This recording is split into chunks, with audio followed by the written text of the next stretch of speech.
we strongly feel that when you teach those certain skills and emotional learning assets to our youngest children, they carry that with them throughout their educational life and then throughout adulthood. So, and one of the good things about PBIS is some of those strategies, you can implement them at home as a parent.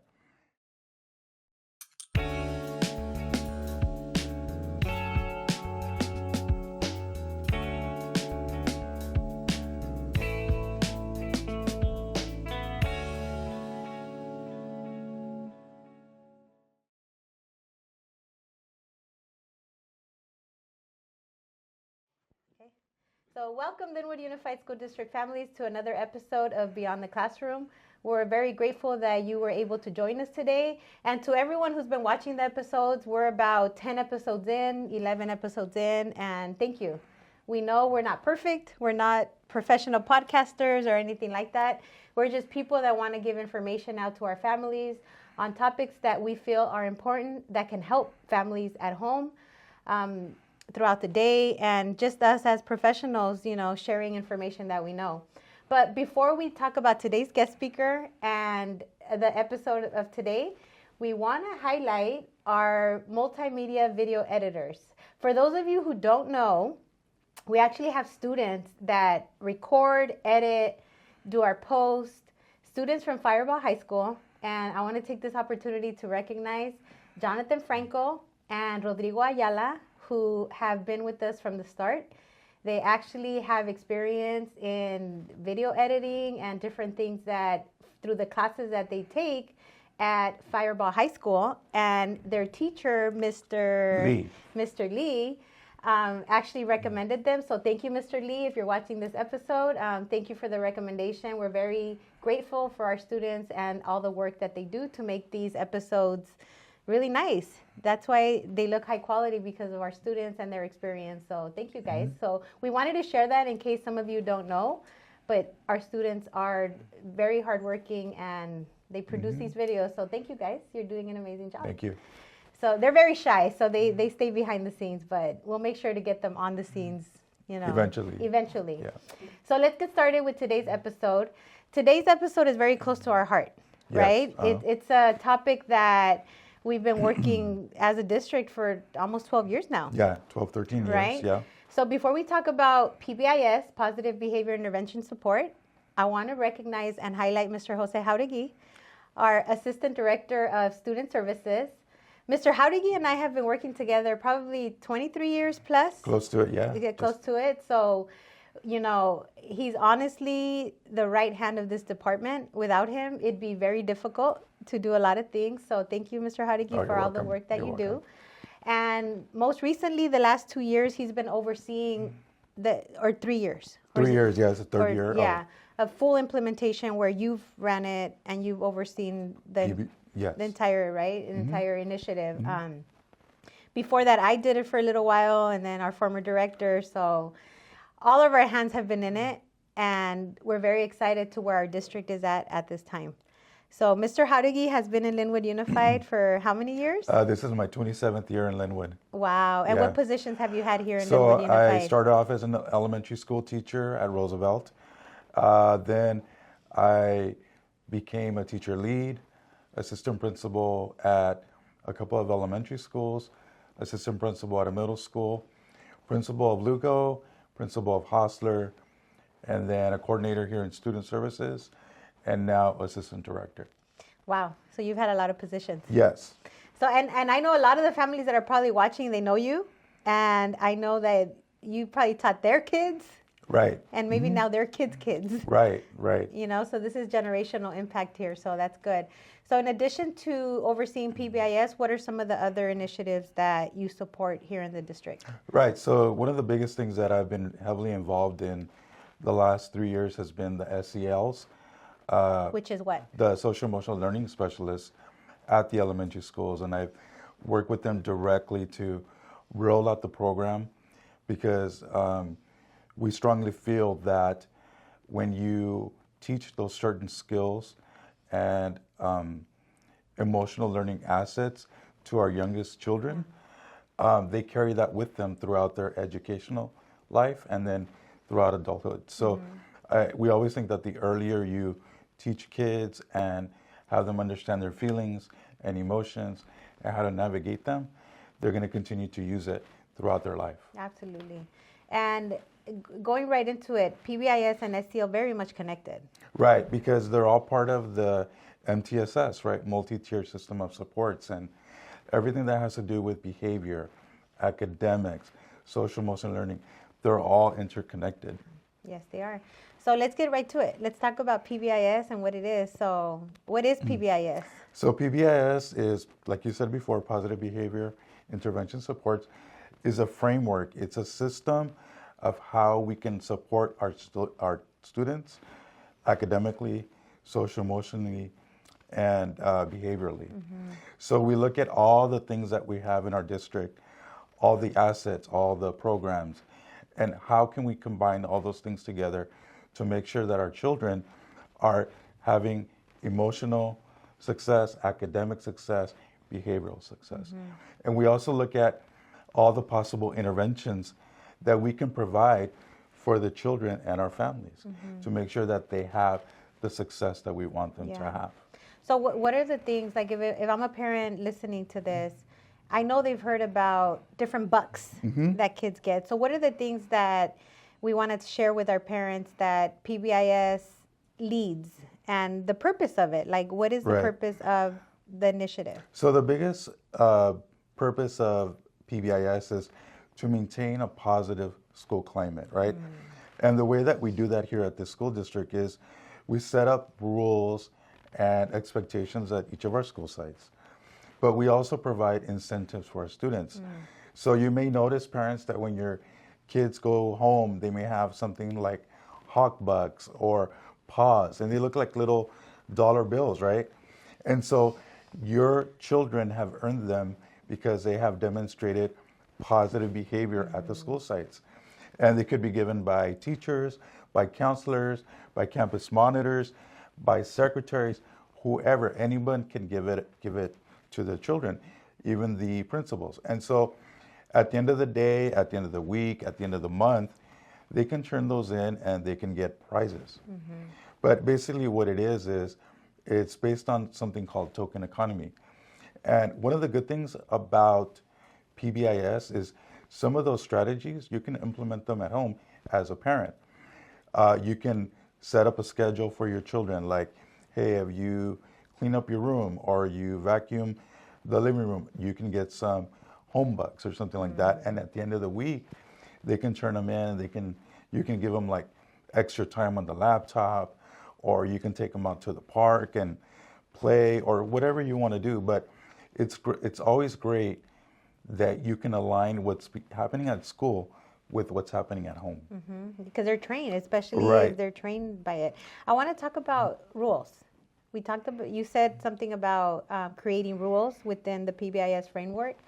How do those rules look? Like, what is the language? And that was one of the things that when we first started talking about PBIS and us as adults, we got trained first. Before we did anything with the students, all the adults got multiple trainings on changing the way we do things. So we started realizing that a lot of the rules or a lot of the way we say things are negative. Right? So we had to change the way we created rules. So what are the ways that we have to talk about those rules to our kids? Right. So like you were saying, I'm from a different generation. So the rules were, this is what you're going to do because I'm your parent. I'm your mom, I'm your dad, I'm your grandpa, your grandma. But it's different now, right? And so one of the most important things that PBIS has brought into the school culture is that the rules are developed together with the students, right? Because oftentimes they're the best ones that are going to be able to regulate themselves, right? So the schools develop the rules together with the kids, right? Because if the kids have a say in the rules, they're going to have interest and buy-in because they created them. And the other part of it is, like I said before, if you're from a certain age, the rule was no, because I'm your mom and dad. But it's different now. It's like, okay, these are the things that you can do. These are the choices that you can make. An important thing about that with choices is if you're a parent, you can tell them some of the choices they have. So you still have some control over that, but the students, your children, are given a choice of what they can do. And so it's a positive way of looking at it. Instead of saying no, you're saying, well, how about this? Or let's try this. Or I like the way you did this. Next time, let's try it this way. So it's just a different way of speaking and changing your language and your tone. Yeah. So give us an example of a rule. Let's say I was running down the hallway. Right. So you can talk to let's say his name is Jose, like me, and like, hey, Jose, you know that the best way to go down the hall is to do what? Is to walk, right? I know you were in a hurry, but it's better to walk because it's always safe. So it's like, don't run. Yeah. Like don't run, which is what we normally do. Right. We normally focus on the negative. Right. But the goal with PBIS is focus on the positive. And you're not using like negative words like don't and no, shouldn't. And it's hard. Don't get me wrong. It's very hard because that's how we were brought up. Yeah. But you have to change that mindset to be positive. Yeah. And you know, that really requires work because I think in nature, we tend to focus on the negative stuff that happens. So it really requires a shift in thinking, in processing, but it just takes practice. It does. It does. It takes practice and application and understanding, like recognizing within yourself, oh, I need to make sure I'm saying it positively. Yeah. Because again, depending how you were brought up, you think about it negatively. So you always got to think, okay, what's the best way that I can say this, right? And that really does translate to many of the other things that surround our life. Like even when we talk about social emotional learning, mental health, when we start talking positive, we start thinking positive. Right. And making that a daily practice is very powerful to not only our students, but to ourselves. Right, right. So we as a district are a PBIS district, but we wanted to talk about this to our families that are listening because we want you to take this to your home. We want this information to transfer to the home. So making sure that everyone understands. And it's funny because when we talk about this, people start noticing how we do talk negative, right? Like, don't do that. Right. As a parent, how many times do we not say, don't do that? Right. And I'm still guilty of that too. Me too. You know, we do it because it's what we're used to. Right. Right. But it's always, like you said, it's important that we want to make sure that we bring these strategies and thought processes to our homes because that's what the kids are being exposed to at the school, right? Yes. So, you know, there's a continuation, a connection, and we hope it translates to the home and making sure that the parents are on the same page with us. Yes. The other thing that I think people don't realize when it comes to PBIS is that we tend to focus on the students, right? And rightfully so, because we're a school district. But it also extends to the adults, all the teachers, all the administrators, all the custodians, classified, anyone that's at school. But it also means the parents too. So it's changing the way, like you said, the way that we talk and speak and think about. So we're thinking about things in a positive manner, you know. Sometimes it's hard because there's just some instances or some times where it's difficult, but you know, they always say, hey, find the silver lining. That's what we're doing. We're trying to find that. Yeah, absolutely. You know? And especially nowadays that mental health has, you know, the need for mental health support has increased. You know, it's very important to look at what can we make positive around us. Right. And PBIS, positive behavior support, it doesn't just have to happen at school. Right. And I think the more awareness that we bring to it, the more resources we can provide. You know, I'm learning that a lot of people are listening to this, not only parents, but staff members, you know, in different areas, people that are, you know, single adults that don't have families, just different people that you can be positive no matter who you are. Right. So one of the important things about PBIS at the school sites is that they have teams, right? And they're comprised of different people, teachers, administrators, classified staff like community liaisons, our SEL specialists, parents, right? Because we want to make sure that every viewpoint is brought in, right? But not only that, the things that PBIS does is it combines all the resources that we have to try to make a positive environment, including those mental health supports, right? Including academic supports like SSTs and IEPs and things like that. We want to make sure that everything we do is done together and with purpose to help our students and families. So what are some of the activities that PBIS incorporates at the school sites? You already said some, such as the bucks that the kids are given, but what are some of the other activities that are hosted at the school site? So some of the schools, what they do is they'll have weekly PBIS assemblies, like a Friday morning, just like a check-in, but a school-wide check-in. Some of them will have monthly award assemblies that are based on PBIS.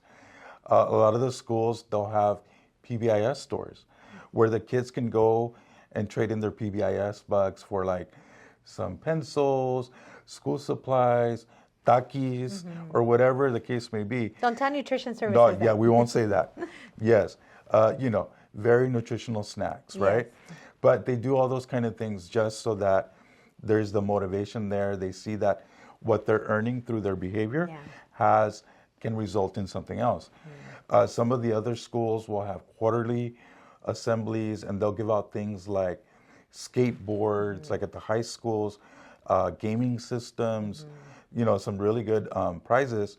And so it just depends on your school site, but every school site does something. Yeah, and a lot of this is to motivate the students. To motivate, you know, create a good environment so kids feel included and valued. Yeah, and it's important to emphasize that all those awards and assemblies and the way that they do the token bucks, it's open to every student. Without exception, every student can get those. So there's no differentiation there. Every student can get that. Absolutely. And if you guys see all our social media pages, you're going to see a lot of those activities happen at our school sites. So in talking about our school sites, there are awards that the state gives for PBIS implementation. Can you share a little bit of our awards here of Lynwood Unified? So as you may know or may not know, this past year, 2024, 10 of our schools received platinum recognition, 6 of our schools received gold recognition, and 1 of our schools received silver recognition. And that's the best we've ever done, right?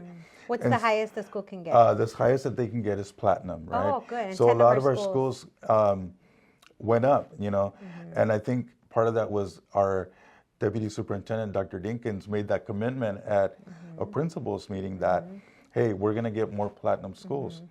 And the schools achieved that. And, we have to give credit to the students and the teachers for implementing PBIS at the school sites, the administrators, all the classified staff, because that doesn't happen if the schools and the staff don't believe in it. That's right. Right? And so every year, all of our schools apply for recognition. And so at the end of the year, they create what's called an action plan and part of the application. And then all the schools are rated by Mr. Gallarzo and I. And then they submit that to the state. And they review their plans. And we find out around August what happens. That's been amazing work. Yeah. And also, we need to add in there the parent teacher, the PTAs in the schools. Oh, definitely, yes. They have a big contribution to like the stores. Yes, oh, definitely. The parties that the schools have, a lot of them hosted and funded. Yes, definitely. I need to mention that. Yes, you're right. So the stores are, run by a lot of our parents, PTO, PTA, especially at the elementary schools. Sometimes parent volunteers as well. In the high schools, same thing, or through ASB. And so they're a big part of this. And then we couldn't be as successful as we are without them. Absolutely. Yeah. So one thing that I want to talk about is check in, check out. Check in, check out is under the PBIS umbrella. So check in, check out is an intervention that we have for students that have behavior challenges. But it truly is designed so students can be mentored. Right. And receive specialized attention. Right. So they can get help, because sometimes students don't always need, they just need a little attention. Like, is everything okay? Can you talk a little bit about check in, check out? Right. And what that looks like? So check in, check out, for the most part, we have informal and formal, right? So I'll talk about the informal first. So a check in, check out, it means that there's an adult on campus, and it could be anyone. It could be your custodian, it could be your secretary, it could be your attendance assistant, it could be an instructional aide, the teacher, the principal, SEL specialist, a counselor. They'll check in with a student, and they'll just walk up and say, hey, how are you? You know, a simple tap on the shoulder, or just to check in and see how you're doing, right? At the start of the day. At the start of the day, or even throughout the middle of the day, during recess, lunchtime, at the end, just because, right? It's not anything very formal. And then we have formal check-ins where they're assigned a specific mentor, a student is, and the mentor will spend time with that student. And what they try to do is spend quality time with them without interrupting instruction, right? So they come up, they talk to the student, how are you? How's everything going? You know, and just have a small, quick conversation with them. And that goes throughout a certain amount of time, 3 weeks, 4 weeks, a month, or longer if they need it. But it's important that the student has a trusted adult to talk to, right? And the point of it is just to make sure that they're okay, to receive some praise when they need it, or just some guidance, right? And if you think about it like this, as adults, don't we want to be checked in too? It's important to us, right? Like when somebody says, hey, Jose, how are you today? Or, hey, Maribel, how's it going? You know, and you could be having the greatest day or not the greatest day, but you're going to appreciate it when someone does that for you. It feels good. It feels good. It feels good. Because someone cares and you're establishing those connections with people. The same thing with kids, right? Especially, you know, there's some kids that might be feeling like, man, you know, I'm having a tough day. Everything's not going well for me today. And then someone comes up and says, hey, how are you today? Hey, walk with me. It just makes your day better, right?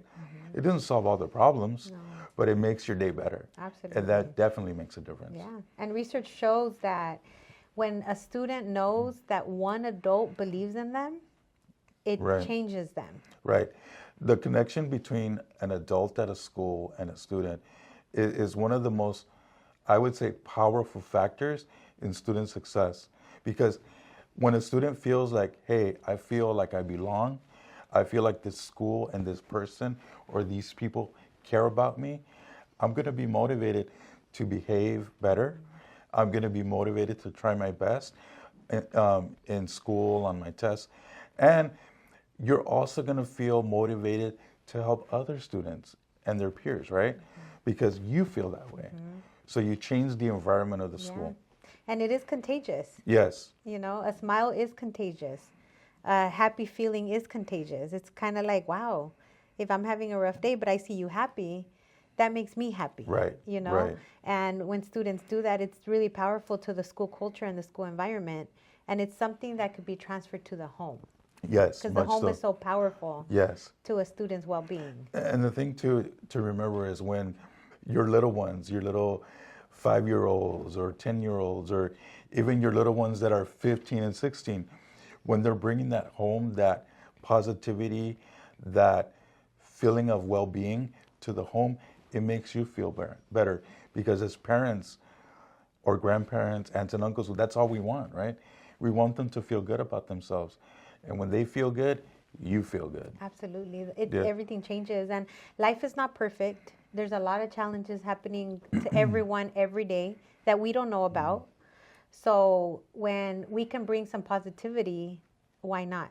Right. You know, every inch of positivity that we can get for our students, for our families, for the community, it makes everybody's life better.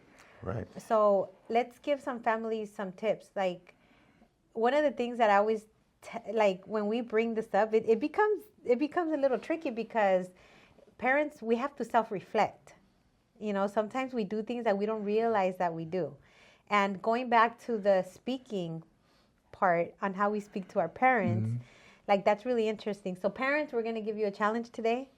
We want you to self-analyze on how we speak to not only our students or our kids, but just anyone around us. Right. How much positivity really comes out versus how much negativity? What does the research say? That for every negative thing, you should say 20 positive? Right, right. So it's like for every 2 things that you say negative, you should say 20 positive things. Right. That way the atmosphere can change. That way people can change. Right. Because a lot of times when you think about this, when you hear something negative, more than likely you're going to focus on that negative versus all the positive things that you hear. Right. Right? Like if I tell you, Jose, like if I say, hey, why did you do that wrong? Instead of all the wonderful things, we as normally just focus on that one negative thing. Right. And that becomes part of our nature. Right. And you always want to start off with positive affirmation, right? Those, 5, 10, 15, 20 positive things before you mention and I for me, I don't like to say the negative thing. I like to say, hey, how can we improve, right? Because when you say that, you're bringing the person has some assets, right? They have something that they have a strength in. How can we make it better, right? But it's always important to start off with a positive, right? And the thing too is, like, for parents, when your children go home and you're talking to your significant other, a family member, to model that with adults too, because kids see that, right? They see that. And sometimes I can understand, sometimes it's a bad day. You might not be able to do it all the time because that's real life. But, it's important that you model that for kids too. Yeah. Right? I think that, honestly, it's kind of number one. Right. Because our kids see us as our, as the number one role models. Right. And if we're talking, and look, we're both guilty of it. I don't want us to sit here like we're perfect of it. But I think the more that we've become aware, because we've been around it, we've been able to self-reflect and kind of like learn. And we're self-reflecting and learning every day. Yeah. Like, I'm like, wow, maybe I need to improve on that. Like, maybe I need to not say so much, why did you do this, this, and that? Right. Instead of getting their feedback. One of the things that I think we've all learned is that, like, all of our school teams, our PBIS teams, go to trainings with LACO, right? With the LA County Office of Education. Yes, LA County Office of Education. And I think the trainings are not just an eye-opener for ourselves as educational professionals, but as people too. You start to realize, oh yeah, I can implement this in my own personal life with the people that I associate with all the time, right? And so that makes a difference for us, definitely. Yeah. So as we start wrapping up the episode, what are some of the recommendations that you would give parents that can help them at home with implementing PBIS at home? So I think one of the most important things you can do is to make sure that the connection between the school and the home continues. So asking the teacher, hey, what kind of PBIS supports are you doing in the classroom? Because I want to continue them at home, right? Or making sure that communication is open, right? That's a big one. The other one I think is always making sure you're consistent with whatever you're doing, right? If it can't be something that's done every so often, because with consistency, you start forming healthy habits, right? Yeah. So you want to continue to do that and make sure that it's consistent throughout. And then if kids are doing well, change whatever the outcome is supposed to be, like whatever they've earned, so that they can keep being interested and motivated. Oh, okay. And I'll be honest with you, it doesn't always have to be monetarily, right? It can just be spending time together, right? Or doing something fun together. That doesn't cost anything. Absolutely. Right? Can I elaborate on that? Sure, of course. So time is so crucial, and I think that's one of the things that I think we've lost with. And I'm sorry I bring the phones up with the digital devices and all that. I bring that up all the time. But even like when families are having dinner, like don't use your phone during dinner time. Put your phone away, because the kids need our time. Right. The kids need our time. If you guys are at the park together, don't have your phone out. They're watching if we're watching them. Right. Or if we're playing with them, right? I think the last thing kids need is monetary rewards. We give it to them because we want to. We want to because a lot of times we didn't get it growing up, so we want to give it to them. But if you ask adults, the one thing that they didn't have that they want is time. Right. Like just spending time with their kid, and that they want it. So time is a really good gift. Definitely. Like for me growing up with my brother and my sister, my mom was a homemaker and my dad was always working 50, 60 hours a week. So when he would get home, and sometimes he would work overnights or just, swing shift, but he would spend some time with us, and every 5-10 minutes that he would spend with us was important to all of us. And because, we knew he had a hard day's work, but he still knew, hey, I gotta make sure I check in with my kids. Yeah, right? He gave you what he could. Right. He gave us what he could. Right. Yeah. And that hasn't changed. I think like time is fleeting, and we always get so busy with our lives that whatever second or minute or hour you can steal and spend it with someone else, with your child, with your family, it's important. Yeah. Intentional. Yeah. Being very intentional with our time. Right. With our families. The other thing that we already said this, I'm gonna say it again, is, and I know you're the guest, but I want to say that I want to recommend to families is, let's think about the way we communicate, and let's try to reflect on how do we make things positive in our home versus making things negative. Right. And it requires practice, a lot of practice and a lot of work, but it's not impossible. Once you start practicing and seeing it, that you're like, oh, wow, I just said that. And, it's okay for us as parents to be real with our children. Right. Or our partner or whoever, and say, you know what, I'm sorry. I didn't mean to say that.